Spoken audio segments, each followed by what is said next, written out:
Imagine you are 5 years old. Your 5-year-old self has just started school.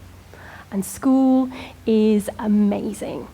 You get to meet new friends, discover new things, and you get to be a person in your own right for the very first time. You are 5 and you are awesome. Think about what you are learning. You're learning how to read stories, to write your own stories. You're building things, you're imagining things. You're discovering the power that you have within you. But you're also starting to learn something else. You're starting to learn how school works. Let me share with you, if I may, what I learned when I was 5 about how school works. When I was 5, I learned that if you get it right first time, you get praised by adults. I learned that if you get it right first time, you get praised by adults, and that feels great. So guess what? I did everything that I could to keep on getting it right. I became a grade machine. And if I didn't get the grade, well, somebody would pay, and that person would always be me. Because when you start to believe that what those around you value is the grade, the outcome, the number of right answers, then you start to think that that's all that counts. And I believed it all through my education.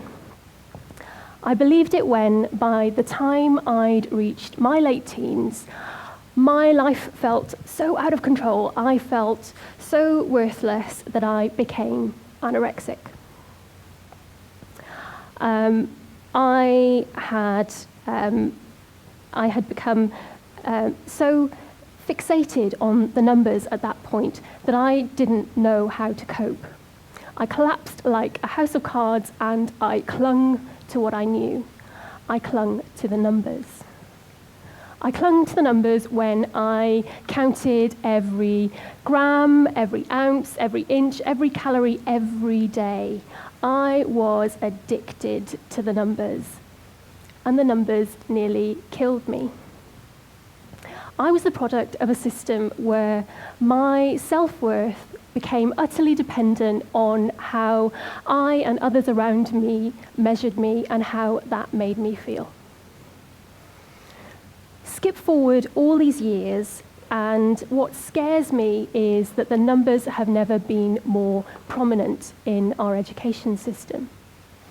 For today's 5-year-olds, our children, grandchildren, nephews, nieces, the numbers have never been more important. Right now, we have league tables, we have rankings, we have big data. We have big data that tells us which are the good schools, which are the good teachers, and which are the good children. But hang on a minute, which are the good children? Are they the ones who are going to the good schools, who are taught by the good teachers, whose good grades go into the big data machine that spits it all out in a table of who is good and who is not good based on their ability to reproduce the same set of right answers? A table that creates a clamour, a panic, a desperate rush to get your good child into the good school with the good teachers. But maybe there should be no such thing as a good school, a good teacher, a good child, because in defining good, we are also creating not good, and we are equating not good with failure and making failure so scary for the 5-year-old, the parent, the teacher, the school, that becomes how they define themselves. At 5, children know what's going on around them. They know that if they get it right, they get a reward, and if they get it wrong, they start to learn that there are consequences. But everyone gets it wrong. And in fact, getting it wrong and getting it wrong until you get it right is what education is all about. That's what learning is. except now it isn't, because we've got the numbers that are measured and published, so the government and the voters know how many good schools there are, how many good teachers, how many good children. It seems to me that we are measuring our schools and measuring our teachers by measuring our children, and we're measuring the things that are easy to measure, not the things that really matter. And what exactly are the numbers doing for us? Well, they're telling us about the gap between rich and poor, they're telling us who is good and who is not good, but they're not actually working to improve our education. They're not working for schools, they're not working for teachers, they're not working for parents, and most importantly, they're not working for children. Because a stressed 5-year-old can become a stressed 15-year-old who becomes a stressed adult, and our overloaded healthcare system just simply cannot cope with thousands and thousands more people like I was, who are suffering from mental health problems. Education, like health, is simply too important to let the market decide who wins and who loses. So what can we do about it? Well, let me share with you something that has changed my thinking, something that has challenged the way of thinking that was embedded in me. I started to learn about design.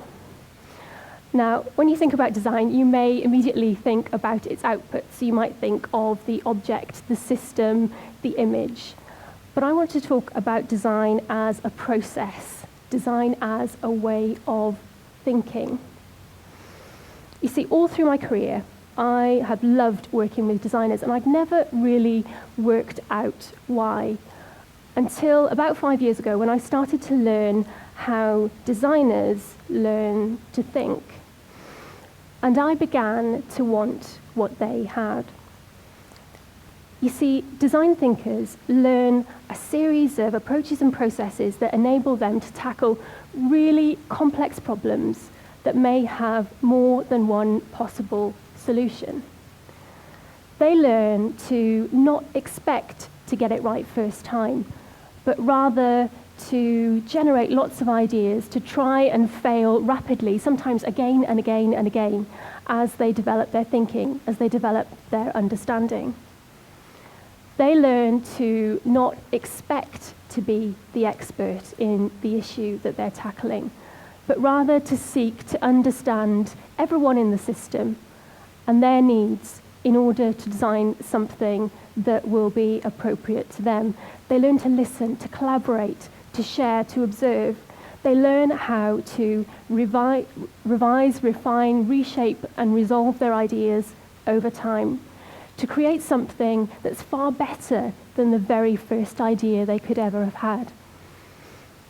Now, this may seem really, really simple to you, but to me it was a revelation.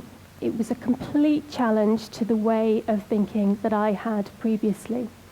You see, I'd been surrounded by people for whom getting it wrong was seen as an embarrassment, as a failure. People who positioned themselves as the expert. And so this was like entering a completely different world. I believe we need design thinkers in our education system at every level. We don't need to throw everything away and start again, but we do need to challenge a way of thinking that has become focused on the numbers as the key output of our systems, when actually we need to remind ourselves that human beings are the key output of the education system, and that human beings are complex, fragile creatures, each one unique and precious.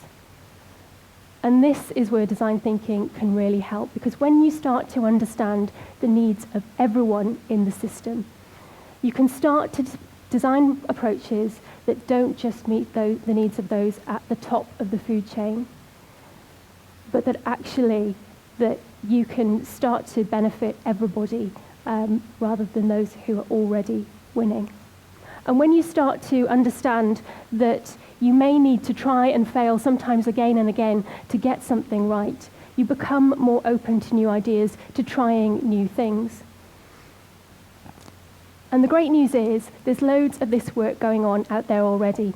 There are a number of national governments who have had the confidence to move away from narrow output measures towards a more human-centred design for their education systems. And at a local level, there's a groundswell of teacher designers who are applying design thinking principles in their own practice and teaching their students to value the process of learning as much as they do the output. And in my own work, I've been focused over the last few years on applying design thinking in a range of different educational settings. And I've seen how powerful it can be. From working with students and using an adapted design process to support them in answering that hugely scary question that we all face, what on earth am I going to do with the rest of my life? Right through to my most recent work with primary schools in developing a framework, a really simple framework that allows teachers and students to gain a shared recognition of the value of some of the things that I wished I'd learned when I was 5. Like persistence and resilience and creativity and teamwork. How did we do it? By seeking to understand the needs of everyone in the system, by understanding what teachers needed to support them and what would engage the young learners. And we developed a system that incorporated characters, stories, fun, play, and guess what? The kids loved it. They jumped on it, they embraced it. And they started to learn that those around them valued more than the piece of work that they produced at the end of the day. They valued what the children brought to the learning process itself. They got it, and they're 5. Design thinking can offer us a legitimate alternative perspective from which to view some of the biggest challenges we face in education. It has changed my thinking, and I think it can have a huge impact on how we design our education for the future. It reminds us that everyone in the system counts. But I'm not an expert, and I won't claim to be. I am a learner, and I ask you to join me. Curiosity is one of the most powerful forces that we can harness in education. So imagine you're a 5-year-old once again, a curious 5-year-old, eager to learn. Let's learn to design an education that keeps that curiosity alive in every 5-year-old, so they can become adaptable, resilient, confident 15-year-olds and healthy, capable adults. There's no one right answer here, and that's the point. The great social and civil project that is education will never be finished, and that's a good thing.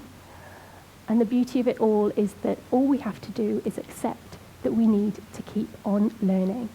And surely that's what education is all about.